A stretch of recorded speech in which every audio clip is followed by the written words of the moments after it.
ED को supreme court से बड़ा झटका। जी हाँ, थंबनेल आपने देखा होगा, हेडिंग टाइटल आप लोगों तक पहुंच गया। आप लोग सोच रहे होंगे कि एक तरफ तो दिल्ली के मुख्यमंत्री अरविंद केजरीवाल गिरफ्तार हुए हैं, तो ऐसे में ईडी को क्या झटका लगा है। वीडियो बहुत इन्फॉर्मेटिव है, वीडियो में बहुत बड़ी जानकारी है, लास्ट तक बने रहें, वीडियो को पूरा देखें, स्किप ना करें। तो वीडियो को शुरू करने से पहले मैं आपको बता दूं कि देश के जो सीजीआई हैं डीवाई चंद्रचूड़ साहब, जब से उन्होंने कार्यभार संभाला है सुप्रीम कोर्ट का, न्यायपालिका में एक अलग तरीके की उन्होंने जान फूंक दी है। और कोई भी न्यायालय हो, चाहे छोटा हो चाहे बड़ा हो, वो न्याय करने से, न्याय देने से नहीं हिचक रहे हैं और न्याय को सर्वोच्च मान करके न्याय दिया जा रहा है। और ऐसे में जब लोकसभा के चुनाव की तिथियां घोषित हो चुकी हैं, चुनाव बहुत नज़दीक हैं, चुनाव में बहुत कम समय बचा है, ऐसे में जब ईडी की कार्रवाइयाँ लगातार चल रही हैं, ईडी जो है झारखंड की बात करें तो वहाँ जो पूर्व मुख्यमंत्री थे हेमंत सोरेन, उनको जेल भेज दिया। और अभी वर्तमान में दिल्ली के वर्तमान मुख्यमंत्री को मुख्यमंत्री रहते हुए ईडी ने गिरफ्तार करके जेल भेज दिया। तो तमाम ईडी की जो उठापटक चल रही है, इन सब के बीच में एक बहुत बड़ी खबर, एक बहुत बड़ा आदेश सुप्रीम कोर्ट का निकल करके आया है, जो यकीनन ईडी के लिए और केंद्र की सरकार के लिए मुश्किलों भरा है। हुआ यूँ है कि अभी कुछ समय पहले एक बिल्डर थे पंकज बंसल, उनको ईडी ने गिरफ्तार किया मनी लॉन्ड्रिंग में, पीएमएलए केस में।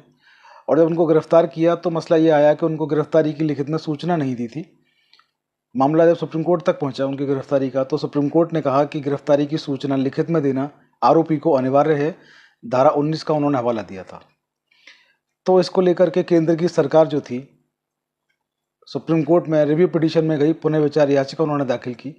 और जब पुनः विचार याचिका, रिव्यू पिटीशन उन्होंने दाखिल किया, तो इस रिव्यू पिटीशन को सुनने वाले सुप्रीम कोर्ट के जस्टिस बोपन्ना और जस्टिस पीवी संजय की खंडपीठ ने इस याचिका को सुना, इस याचिका पर सुनवाई की। इस याचिका पर सुनवाई करने के पश्चात इन दोनों जजेस की खंडपीठ ने जो कहा वो चौंकाने वाला था। इन दोनों का जो आदेश था वो निश्चित रूप से राहत भरा है आम जनता के लिए, और निश्चित रूप से मुश्किल भरा है ईडी के लिए और केंद्र की सरकार के लिए। इन्होंने कहा कि याचिका का अध्ययन करने के बाद इस याचिका पर पुनः विचार करने की आवश्यकता प्रतीत नहीं होती। पूरे जो डॉक्यूमेंट आपने याचिका में लगाए हैं, जो कागज़, जो दस्तावेज आपने इस याचिका में लगाए हैं, एप्लीकेशन में लगाए हैं, उनको पूरा अध्ययन करें, पूरा उनका विश्लेषण किया, तो ऐसा लगता नहीं है कि इसको या पुनः विचार की कोई आवश्यकता इस पर है। सुप्रीम कोर्ट ने ये भी कहा कि धारा 19 जो है पीएमएलए की, गिरफ्तारी का अधिकार आपको देती है, और साथ ही आरोपी को गिरफ्तारी की सूचना देना भी इसमें निहित है, सूचना भी उसको दी जानी चाहिए। और आरोपी को गिरफ्तारी की सूचना देना उसका संवैधानिक अधिकार भी है। इंडिया का जो कॉन्स्टिट्यूशन है उसका फंडामेंटल राइट भी कहता है, जो आर्टिकल 21 है, right to life and liberty, वो कहता है कि गिरफ्तार व्यक्ति को सूचना, उसकी गिरफ्तारी की, क्यों आपको उसको गिरफ्तार कर रहे हैं, सूचना देना भी अनिवार्य है। तो ये केस जो है, ये केस रिव्यू पिटीशन जो है वो भारत संघ वर्सेस पंकज बंसल के नाम से है। और सुप्रीम कोर्ट ने इसमें जो कहा है, बहुत महत्वपूर्ण उसमें बात कही सुप्रीम कोर्ट ने। और ऐसे में जबकि दिल्ली के मुख्यमंत्री जो हैं, 9 बार उनको समन होता है, 9 बार समन के बाद वो कोर्ट में पेश होते हैं और फिर वो हाई कोर्ट तक जाते हैं। उनकी गिरफ्तारी जो है, पूछताछ के लिए ईडी उनके घर पहुंचती है और पूछताछ करने के दौरान उनको गिरफ्तार कर लेती है। पूरे देश में राजनीतिक जो घटनाक्रम है वो एकदम से चेंज हो जाता है। दिल्ली से लेकर पंजाब तक में इस गिरफ्तारी का विरोध होता है। तो ऐसे में फिर वो उनकी गिरफ्तारी को लेकर के उनके जो वकील थे, रात को ही सुप्रीम कोर्ट पहुंचते हैं। सुप्रीम कोर्ट में कहा जाता है कल सुबह आइए, कल सुबह आपको सुनेंगे। ऐसे में फिर सुप्रीम कोर्ट से उनकी जो याचिका थी वो भी वापस ले ली जाती है, और वो पुनः जो है लोअर कोर्ट में उस अवैध गिरफ्तारी को बता करके, जो गिरफ्तारी उनकी हुई है, उनका कहना है कि ये अवैध गिरफ्तारी है, तो उस अवैध गिरफ्तारी जो कहती है आम आदमी पार्टी, जो कहते हैं मुख्यमंत्री अरविंद केजरीवाल की उनकी गिरफ्तारी अवैध हुई है, उसको लेकर के दोबारा से लोअर कोर्ट में वो जा रहे हैं। तो ईडी जो एक तरह से इतनी कार्रवाइयाँ ईडी कर रही है, और ईडी जो सशक्त एजेंसी है भारत की, ईडी और सीबीआई दो बहुत सशक्त एजेंसियां हैं इंडिया की, बहुत अच्छा उनका रहता है सब कुछ। लेकिन जो कर रहे हैं वो, तो उसको लेकर के चाहे वो झारखंड के मुख्यमंत्री हों, चाहे वो दिल्ली के मुख्यमंत्री हों, तो झारखंड के मुख्यमंत्री तो पूर्व मुख्यमंत्री हो चुके हैं। दिल्ली के मुख्यमंत्री ने ये घोषणा भी कर दी है कि वो जेल से अपनी सरकार चलाएंगे, वो इस्तीफा नहीं देंगे।